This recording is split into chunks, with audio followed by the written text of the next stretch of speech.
Hi everybody, in this video I'm going to go over circles quiz number 1. So the first question wants us to write the equation of the circle that's given. In order to write the equation of a circle, we need two things. We need the center and we need the radius. We already have the center. It's given to us as the point 0, 0. We just need the radius. In order to find the radius, we can find the length from the center of the circle to any point on the circle. So we have 2 points, the center and point P. So I'm going to do distance formula in order to find the length. So distance formula is x2 minus x1 squared plus y2 minus y1 squared. Plugging in, I have 3 minus 0 squared plus 4 minus 0 squared. So I have 9 plus 16, and that's radical 25. So we have that the radius is equal to 5. So writing the equation of my circle, my format is x minus h squared plus y minus k squared is equal to r squared. My center is 0, 0, so plugging in 0 for h and 0 for k, and my radius is 5, so plugging in, oops, everything was moving over there, jumping around. Plugging in 5 for r, we have x squared plus y squared is equal to 25 as the equation of our circle. You can leave it like this, and it would be full credit as well. Either one works. For the second question, we once again need to find the center and the radius of the circle, and we're given its equation. So we're going to have to do that by completing the square because right now the equation of the circle is not in standard form. So it's really hard to tell what the center and the radius is just from looking at it. So my first step is that I'm going to group the terms with the x together, the terms with the y together, and I'm going to move the constant to the other side of the equal sign. So my one term with x is x squared. We're missing the second term with x, so I can imagine that that was 0x because it's not here. Then we have y squared, our y terms, and minus 6y. And then let me move the 1 over to the other side of the equal sign. So it was a positive 1, so now it's going to become a negative 1 when I move it over. I need to find what completes the square for the x terms and for the y terms. And remember, whatever I do to one side of the equal sign, I need to make sure that I do to the other. So the two things that I add to the left, I'm also going to add on to the right. What I'm going to do now is I'm going to find that number, and I'm going to use our formula. I'll write it over here, b over 2 squared. So our b term for the x term is 0. So 0 over 2 is 0. Squared is just 0. So that's going to be a 0 in the first boxes. Then for the y terms, we have negative 6 over 2. That's negative 3. Squared is 9. Okay. The last thing we need to do is factor the x terms and the y terms. So remember, whenever you're completing the square, there's a really easy trick for factoring that always works if you completed the square. And that's that it's always going to factor to the same factor repeated twice.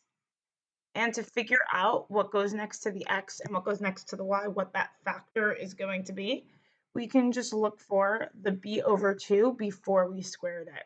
So b over 2 for the x terms was just 0. B over 2 for the y terms was negative 6 over 2. That was negative 3. And let me just clean up the right-hand side. I have a few things to add together. Negative 1 plus 0, that's still negative 1, plus 9 is 8. So now I can see that the center of my circle is 0, 3, and the radius of my circle is radical 8. Remember, on the right side, that's r squared on our equation of a circle in standard form. So the radius would be radical 8. Not 8 squared, this is already r squared. It would be radical 8. Okay, moving along, we need to find the area and circumference of the circle. So here we have a 30, 60, 90 triangle because the known angles were already 60 and 90, so that makes this one over here 30 to make 180 degrees for the angles of a triangle. I know that a 30, 60, 90 triangle has the ratio 1 radical 3 to 2. So they give us 10 for the side opposite from the 30-degree angle. If it's opposite from the smallest angle, that means that that's the shortest side. That's the one part of the ratio. So the biggest side across from the 90-degree angle would be shortest side times 2. So if this is the shortest side and it's 10, the longest side would be 20. And that makes the radius of the circle 10 since the diameter is 20. Now to find the area of any circle, we use pi r squared. And since the radius is 10, that would be 100 pi. It doesn't ask us to round, so I'm leaving my answers in terms of pi. And circumference is 2 pi r, or pi times diameter. Since the diameter is 20, that would be 20 pi. Once again, question doesn't say the round, so I'm leaving my answer in terms of pi. And number 4, they give us that angle AOC. This angle here is 52 degrees. Angle AOC is a central angle, and central angles are equal to their intercepted arcs. So arc AC, which is the intercepted arc for angle AOC, will also be 52. Angle ABC, the angle that we're looking for, is an inscribed angle. Its vertex is on the circumference of the circle, and inscribed angles are half the measure of their intercepted arc.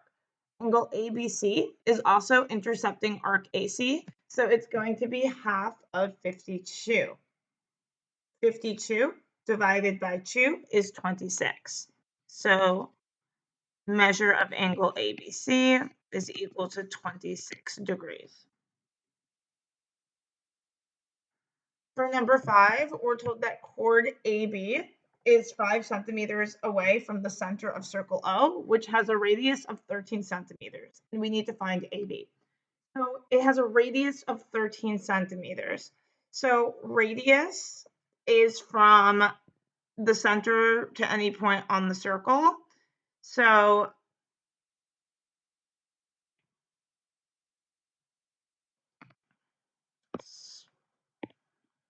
labeling the radius as 13. So this would be a radii, one of the radius of the circle, because it goes from the center to a point on the circle.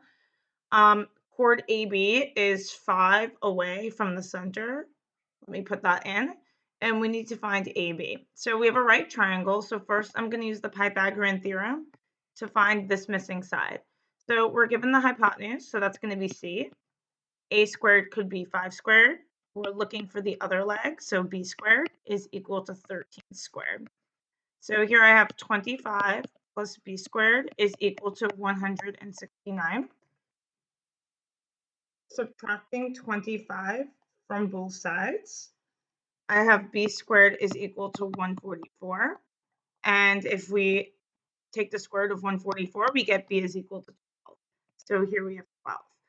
The other thing we have to recognize here is that we have a radius intersecting a chord of the circle, which means that it's bisecting the chord. Remember, when a radius or a diameter and a chord intersect, bisects the chord into 2 equal parts. So if this is 12, I know this is 12 also, and that makes the whole line segment AB 12 plus 12, which is 24. Okay, finding the measure of angle PR and RQ. Well, the first thing we have to realize here is that chords PR and QR of the circle are congruent. So that means that they intercept congruent arcs. Remember, congruent chords intercept congruent arcs. I know this arc here is 110. So first I'm going to do 360 minus 110 to find out what the other arcs need to add up to. and I get 250. Now, since these two are the same, I'm going to do 250 over 2. And I find that each one needs to be 125 degrees. Moving forward to number 7, we're told that AB is parallel to CD. It's very important that you mark that in your diagram. A lot of people don't, and then they end up getting the question wrong because they don't recognize that they have parallel lines. BC is a diameter, and we have radius AO. We're given the measurement of angle ABC, and we need to find BD. So there's multiple approaches here for how to think about it, but I'm going to go with that parallel chords intercept congruent arcs. So if we know that chords AB and CD are parallel, the arcs in between them, the arcs connecting them, are going to be congruent to each other. Since this is 20, angle ABC, and angle ABC is an inscribed angle. It's got its vertex on the circle. It's half of its intercepted arc. So if this angle is 20, its arc would be double that, since the angle is half of the arc, which would make the arc 40, and this one 40 as well. And we were looking for this arc over here. So arc BD is 40 degrees. In a circle whose radius is 9 centimeters, what is the number of radians in a central angle if the length of the intercepted arc is 18 centimeters? It said length of intercepted arc. So this is an arc length question. So there's two approaches. Since we are finding our answer in radians, I think the formula S equals R times theta makes your calculations a little bit easier. Remember, in order to use the formula, your angle has to be given in radians, or your angle that you're finding needs to be found in radians, because the formula is specifically for radians. You can put in radians, you can get out radians. It is not for degrees, it is for radians. We can also set up a proportion. So in order to set up the proportion, and then we'll do the formula so we can see how much easier the formula is when we have radians. So the proportion is arc length over circumference is equal to angle over 360. But here we're dealing with radians, so we're going to use 2 pi instead of 360. That's the equivalent of a whole circle of 360, but in radians, because we do want our answer to be in radians and not in degrees. So they tell us that the arc length is 18 centimeters. Circumference of the circle, the radius is 9, so the diameter would be 18. So circumference is 18 pi is equal to, we're finding the angle, they don't give it to us, over 2 pi. Cross multiplying, I have 36 pi is equal to 18 pi theta. Dividing both sides by 18 pi, we have a pi in the top and the bottom, so the pi's cancel out. 36 over 18 is 2. So the angle that we're looking for is 2 radians. So that wasn't so bad with the proportion, but the formula makes it even easier. So I'll write or over here. S equals R times theta. S is arc length, R is radius, theta is the angle. Remember, to use this formula, you have to be working with radians. So the arc length was 18 centimeters. The radius was, let me look back on the question, 9. And we're solving for the angle. All we have to do is divide both sides by 9, and we get the same thing. Theta is equal to 2 radians without all of that cross multiplication. So once again, you might want to use the formula when you're dealing with radians. When you're dealing with degrees, proportion's the way to go. Just instead of 2 pi, you would use 360 degrees. Finally, last one, write a 2-column proof of the following. Given circle P, CB, and AD are straight segments, prove AB is congruent to CD. Anytime we're trying to prove that either a pair of corresponding sides, like AB and CD of the 2 triangles, are congruent, or a pair of corresponding angles of 2 triangles are congruent, we're going to think CPCTC. And in order to use CP/CTC, we first have to prove the triangle's congruent. So that's kind of going to be our plan. Prove the triangle's congruent, and then prove that corresponding sides AB and CD of the two triangles are congruent using CP/CTC after we already know the triangles themselves are congruent. So let's think about what we can figure out here that would help that.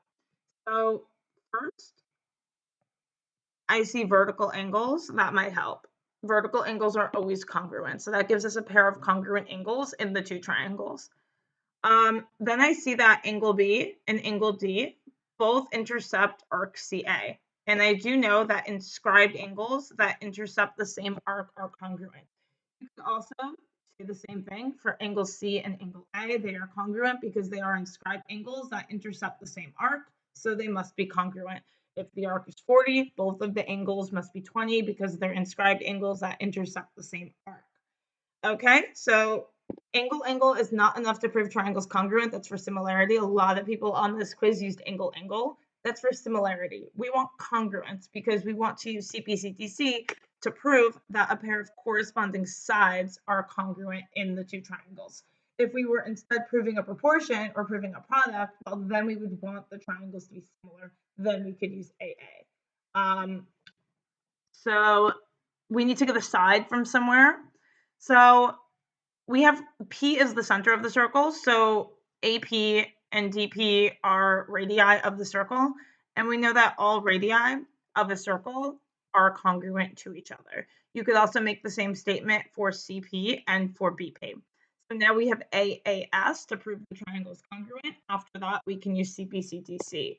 I'm going to write up this proof really quickly to save some time. I'm not going to write down the given statements, but you should, whenever you're taking a test, especially the Regents exam, you need to write down your givens. Otherwise, you lose points. You don't get any points for writing the givens on the Regents exam, but they do take away points if you are missing them because all your conclusions are based off of your givens.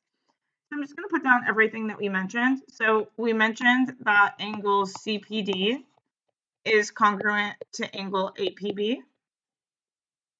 And the reason for that is that they are vertical angles. And vertical angles are always congruent. An even more precise way to say that would be intersecting lines form congruent vertical angles. You might want to put that way. Okay, so we have that. Also, don't call these two angles angle P. Don't say angle P is congruent to angle P. They are not the same angle. They're two different angles in two different triangles. They're not a shared angle between the two triangles. They are separate angles. This one's in this triangle, this one's in this triangle. So call them by their three-letter names. They're not the same angle. Okay. Moving on, I'm going to talk about the inscribed angles. So I'm going to state that angle D, P, and angle PBA are inscribed angles. If I'm going to use a theorem about inscribed angles, I have to first say that I'm working with inscribed angles. Angles with vertex on circle are inscribed angles. There we go. Moving on, now I'm going to say that those angles are congruent to each other. So I should use the same color because I'm talking about the same thing. Angle CDP is congruent to angle PBA, and that's because they are inscribed angles that intercept the same arc. So inscribed angles that intercept congruent arcs are congruent. Last thing that we need to mention is that AP is congruent to DP. So I'm going to write that AP and DP are radii of circle P. That's not given to us, so I want to make sure to state that. And I'm going to write here a radii radius of the circle connects center to point on circle. And that's what we have here. We know that we have radii here because they connect the center to a point on the circle. That's the definition of what a radius of a circle is. So now we can say that they're congruent to each other. AP is congruent to DP. And I'm going to say all radii of a circle are congruent. Now we're almost done. The last thing I want to say is that the triangles are congruent to each other, and then I can use CPCTC. So triangle, I'll call it APB. When I name the second triangle, I need to put the corresponding parts in order. So A corresponds to C, the vertical angles correspond, so P in the middle once again, and B corresponds to D. And we did this by AAS here.